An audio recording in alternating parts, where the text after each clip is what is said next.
上海曾经发生过一个离奇的案件，毕业同学录变成了生死簿，凶手案名单逐一行凶，凶手一直没有找到，直到案发20年之后才真相大白。但是呢，凶手却因为一些原因，最后没有受到法律的制裁。今天呢，咱们就来讲一下上海同学录生死簿事件。2001年4月6日下午3点40分，刘思佳呢正在同学家里打游戏，突然父亲打来电话说母亲出事了，让他赶紧回来。刘思佳本以为这个妈妈心脏不太好，可能是老毛病又犯了吧。然而呢，当他回到小区，看到警车和围观的群众，才知道大事不好。刘思佳的爸爸下午3点多回家，发现妻子沈培躺在床上，已经没有了呼吸。刘思佳下午1点多出门，父亲是下午3点多回家，也就是说妻子是在中间的2个小时内被害的。经过法医的鉴定呢，沈培是被人用领带给勒脖子窒息死亡。现场有2条领带，而且其中1条领带断裂，说明凶手先用第1条领带勒断之后呢，又用第2条领带继续行凶，非常的残忍凶狠。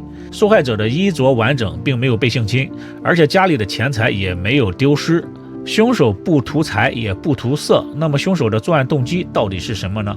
经过勘查，房门是完好的，没有被暴力破坏的痕迹，而且根据1楼的邻居描述，中午1点30分左右，他听见一名男子按门铃，说的是上海话，而且呢，当时只说了2个字，是我，门呢就被打开了，说明受害者沈培是认识对方的。而且在客厅的茶几上呢，还摆放着专门招待客人的茶具，里面泡着是当年的新龙井，说明女主人不但认识这名客人，而且很重视，需要好好的招待。而警察在现场发现茶杯被人用湿抹布仔细的擦拭过，而且现场也被清理过，没有发现任何指纹，说明这个凶手有一定的反侦查意识，很可能是有前科的。既然是熟人作案，警察首先想到的是和刘思佳的父亲相关的人，因为刘思佳的父亲经营着一家建筑公司，而且生意做得很大，有没有可能是刘思佳的父亲做生意的时候呢得罪了什么人呢？警察和刘思佳的父亲说了之后呢，刘思佳的父亲直接否决了这种可能性，理由是刘思佳的父亲做生意从来没有将家里的电话和住址告诉过其他人，生意上的人只会直接联系他，而不会找上门，更不可能给家里打电话。警方又调查了妻子沈培的社会关系。沈培之前是一家国企的财务，在病退之后呢，沈培经常和几个好姐妹一起购物、跳舞。沈培平时出门会刻意的打扮，虽然年近50了，但是风韵犹存。警方对他之前的单位同事和接触的人一一排查，重点调查了和他跳舞的那些舞伴。而这10几个舞伴呢，要么案发时不在上海，要么案发时正在上班，没有作案时间。后面的2个月的时间里，警察排查了夫妻2人的人际关系，共137人，都一无所获。而这时刘思佳回忆起案发前一天家里接到了一通奇怪的电话，说在吧。他接了电话以后他在问就是他的爸爸，也就是被害人的丈夫，然后他说他爸不在。那么他儿子问你需要他的电话吧，他说我不需要，我有的，我会直接打电话联系他的。对方是一名陌生男子，说的是上海话，但是在之后的1-2天当中呢，刘思佳的父亲并没有接到任何的电话。警方猜测这名陌生男子很可能就是凶手，打电话的目的是在试探刘思佳的家里有几个人。之后警方查到这通电话来自1公里之外的一个公用投币电话亭，对方能够准确地说出刘思佳和刘思佳父亲的名字，并且知道刘思佳的家庭住址，有可能和刘思佳是有关的。警方的调查方向转向了刘思佳。案发时，刘思佳是一所职高学校计算机专业的学生，因为快要毕业了，同学们在互相交换填写毕业同学录，在里面呢写下自己的祝福语以及电话、住址等信息。为了以后同学们能够常联系，很多同学将自己的家里的资料写得非常的详细，所以呢，班级里的所有学生都有刘思佳家里的电话、住址等信息。除了同学们呢，掌握学生家庭信息的还有学校的老师。结合凶手是刘思佳母亲尊敬的人，需要好好的招待，刘思佳的班主任王老师成为了重点怀疑对象。但是经过排查，班主任也排除了嫌疑。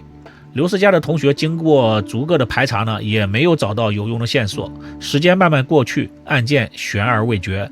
刘思佳和父亲呢，也一直猜测凶手到底是谁，甚至父子俩互相怀疑对方是凶手。当时呢，刘思佳正处在叛逆期啊，经常和妈妈发生矛盾。刘思佳喜欢玩游戏，经常问家里要钱。案发时，刘思佳拿走了母亲的手机啊，在外面炫耀。在他爸爸看来呢，这个举动比较反常。同时呢，刘思佳也怀疑自己的父亲。刘思佳的母亲被害第2年，刘思佳的爸爸又娶了一位年轻的妻子。虽然刘思佳的爸爸在赚钱，但是家里的财政大权在妈妈的手里。按照习惯呢，平时刘父一般不会在下午3点多这么早回家。每次给妈妈上坟，刘父总是让刘思佳先走，自己呢再站一会儿。整个过程表现出深深的愧疚感，甚至警察也怀疑刘思佳的爸爸，认为爸爸有作案的动机和作案的条件。我当时还跟他们说过这样的话，我说这个案子如果到最终始终破不了的话，那极有可能就是她丈夫干的。但是警方也调查了刘父当天的行动轨迹。刘父在案发前在跟客户谈生意，小区保安也证明了刘父在案发前刚刚到家，也就是说刘父没有作案时间，可以排除嫌疑。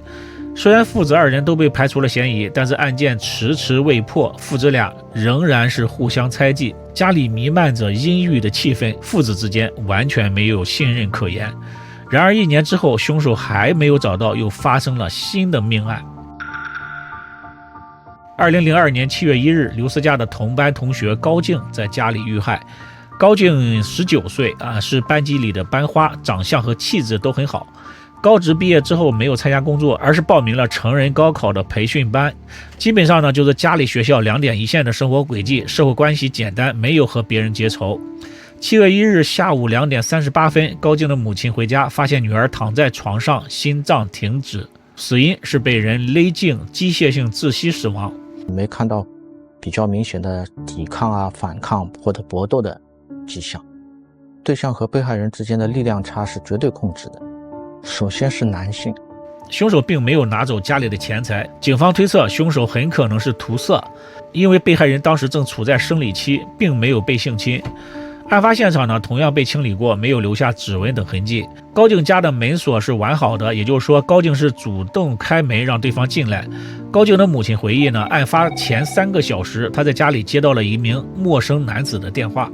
当时打过去以后是问，死者在不在？然后死者的母亲回答说，现在不在，但是过会儿会回来吃饭的。那他母亲还是加了一句话，就说我马上要出去了，你有什么事情等他回来直接跟他联系。这名男子在电话里跟高静的母亲确认高静的下课时间，因为当时高静的母亲忙着去医院给外公送饭，当时呢没有太在意这通电话，就匆匆的出门了。这通电话呢让凶手确认了高静是独自一个人在家，并且知道了高静放学的准确时间。3个小时之后，高静在家里就遇害了。高静的案件和刘思佳母亲的案件呢，2个案件非常的相似，凶手很可能是同一个人。警方再一次到职高调查，班主任王老师再一次成为了怀疑对象。对此呢，王老师非常的震惊，只能配合警方的调查，这也让这个班级的其他同学都很紧张。根据警方的调查，电话是从一个杂货店打来的。对于打电话的男子呢，杂货店的老板娘印象深刻。当时他叫住他说，侬钞票没付。然后因为这句话，凶手马上就有反应，回来以后他丢了5毛钱的那个硬币给那个烟纸店老板。男子回来付了5毛钱，并且狠狠地瞪了一眼老板娘。根据老板娘的描述，该男子1.7米左右，皮肤黝黑。在老板娘的帮助之下呢，警方绘制了一张凶手的画像。为了尽快确认凶手的身份，警方召集了这个班级的所有学生和老师，在警察局召开了一个特殊的班会。学生们都带着各自的同学录，以此来证明自己的同学录并没有丢失。在传阅凶手的模拟画像的时候呢，一名叫梁笑的女学生反映自己的母亲可能遇见过这个凶手。在2起命案之间，2002年4月24日下午1点多，梁笑的母亲接到过一个陌生男子的电话，对方说自己是职高的老师，因为班主任王老师生病了，他代替王老师上门了解学生们的就业情况。对方能够准确地说出梁孝父母的名字，也知道梁孝的家庭住址。梁孝母亲当时并没有怀疑。大概2个小时之后，一名大概40岁的中年男子按响了梁孝家的门铃。梁孝家呢是601和602室打通的，家人和亲友都是从601室大门进出，但是这名男子按响的却是602室的门铃，应该是因为梁孝在同学录里写的是602室的地址。该男子进入房间之后呢，并没有关心梁孝的就业情况，而是在房间里左右查看。他是打通的，中间有一扇门，因为嫌疑人有这个动作，他要去开这扇门，妈妈把他给叫过来了。因为不能确认门里面是否有其他人，该男子寒暄了几句之后呢，就告辞离开了。男子的表现非常的奇怪，梁孝的母亲感觉不太对劲儿，于是呢给职高班主任王老师打了电话。王老师说自己根本就没有生病。得知真相的梁孝母亲吓出了一身冷汗。由于没有造成实质的伤害，梁孝妈妈呢当时并没有报警。当梁孝的母亲看到嫌疑人画像的时候呢，非常确认就是这名男子，心里是更加的后怕。显然那天梁孝母亲和死神擦肩而过。警方确认了班级里的同学录并没有丢失。在接下来的1个月的时间里，警方调查了全班52名学生的78名男性亲属，通过画像对比、时间排查，所有人都被排除了嫌疑，案件没有任何的进展。虽然没有找到凶手，但是警方的调查也震慑住了凶手，凶手没有再作案，隐藏在了茫茫人海当中。就这样过去了20年，在这20年里，最受煎熬的是2名受害者的家属。2015年，刘思佳的父亲满怀着遗憾离开了人世。家庭条件优越的刘思佳呢，直到2020年才结婚，而且呢，他向妻子隐瞒了母亲被害的事情。另一个被害人高静的家里的状况更是让人唏嘘。因为母亲接到了凶手的电话，告诉了凶手高静在家的时间。高静的母亲总是觉得是自己害了女儿，内心非常的自责。女儿去世后呢，母亲卧病在床好几年，不愿意相信女儿去世的事实。而高静的父亲一直责备妻子。2015年，高静的父亲郁郁而终。直到2020年年底，这2起凶杀案有了重大的突破。随着科学技术的不断发展，警方的侦破技术也是在不断的进步的。警方对2起凶案的物证重新进行鉴定，在捆绑刘思佳母亲的2根布条上提取到了不知名男性的 DNA。于是警方对相关的421人进行了生物比对。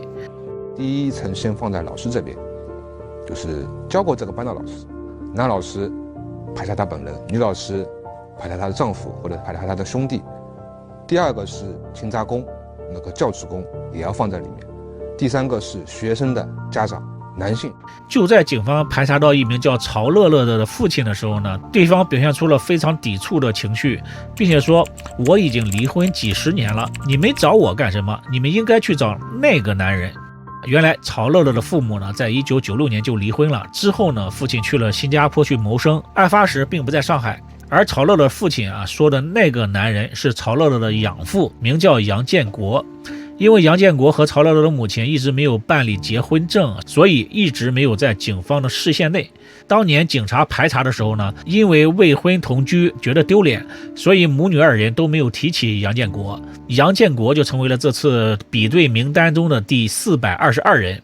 经过调查，杨建国有多次盗窃和诈骗的前科，曾经3次入狱。出狱之后呢，靠着低保度日。他和曹乐乐的母亲是同学，在曹母离婚之后，和曹母取得了联系，走到了一起。之后呢，2个人分分合合，一直没有领证，算是曹乐乐的养父。经过 DNA 比对，杨建国和布条上的 DNA 一致，他就是隐藏了20年的凶手。对比凶手画像也是非常的相似。杨建国大部分时间和曹乐乐母女同住，自己呢又在外面独自租了一间房。2021年3月13日，杨建国最后一次出现在了出租房的监控内，一直就没有出来。3月15日凌晨，警方展开了抓捕行动。让人没有想到的是，当警方冲进出租屋时，发现杨建国已经自我了结。原因呢是杨建国饱受胃癌的折磨，最终选择了自我了结。那么杨建国的作案动机是什么呢？根据调查，杨建国收入不高，喜欢玩乐，早早呢就买了一台影碟机，经常买一些成人影片观看。因为曹母和杨建国没有领证结婚，曹母觉得自己没有权利去管他。后来呢，曹某还发现杨建国带了其他女人上门，因此曹某和杨建国闹过分手，两个人就这样分分合合，一直都没有彻底分开。直到2001年，曹某呢做了一场大手术，曹某生病之后呢，对夫妻生活欲望降低了。警方推测杨建国得不到满足，可能这就是杨建国从2001年开始作案的原因吧。作为曹乐乐的养父，和曹家母女住在一起，看到养女的同学录是很容易的事情。那么为什么杨建国首先选择刘思佳这名男生呢？警方推测，因为刘思佳这个名字比较女性化，杨建国误以为刘思佳是女生。那么还有一个问题，曹家母女对于杨建国的罪名是否提前知晓，有没有故意隐瞒的可能呢？经过警方的调查呢，他们并不知道杨建国是凶手。曹乐乐和梁笑的关系很好，经常到梁笑的家里去玩。曹乐乐知道梁笑的家呢是601和602打通的，而且每次走的都是601室。这一点呢，曹建国是不知道的。曹某还说，如果知道杨建国是凶手的话，母女二人肯定不敢和这个恶魔住在一起那么多年。随着杨建国自我了结，此案呢还有很多的疑点没有解开。第一，就是杨建国给刘思佳打电话是刘思佳接的电话，也就是说杨建国已经知道刘思佳是男生，那么他为什么还要去他家呢？第二，按照警方的推测，杨建国的作案动机是图色，但是2次作案，杨建国既没有拿钱财，也没有性侵受害者，那么他到底图什么呢？第三，就在警方要去逮捕杨建国的时候，他恰巧自我了结了，真的是那么巧合吗？会不会有人给他通风报信呢？您对这些疑点有什么看法呢？可以在评论区里留言。今天就到这里，我们下期再见。